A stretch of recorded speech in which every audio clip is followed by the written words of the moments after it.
I found out about my husband's secret bank account the day his business trip turned into an emergency call from my ex.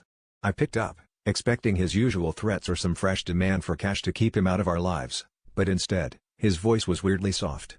"You deserve to know," he said, and my stomach dropped.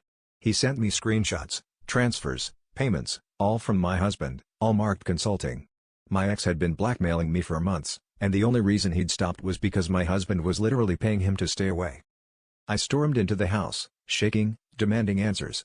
My husband didn't even deny it. He said he did it for me, to keep that lunatic out of our lives, that he'd do anything to protect me. But the timeline didn't add up. The payments kept coming even after my ex stopped showing up, and when I pressed harder, my husband went pale and wouldn't meet my eyes. That's when I started to piece it together: late nights, sudden absences, the weird tension whenever my ex's name came up. I drove to my ex's apartment. He let me in, and the first thing I saw was my husband's jacket on the back of a chair. My ex looked guilty, but my husband just looked exhausted.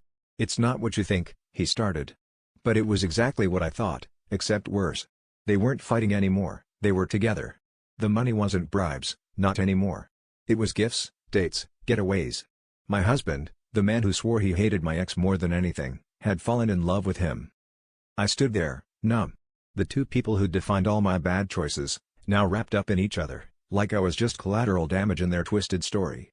I wanted to scream, cry, break something, but all I could do was laugh.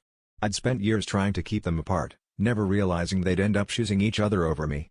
And the worst part was, deep down, I wasn't sure if I felt betrayed or relieved.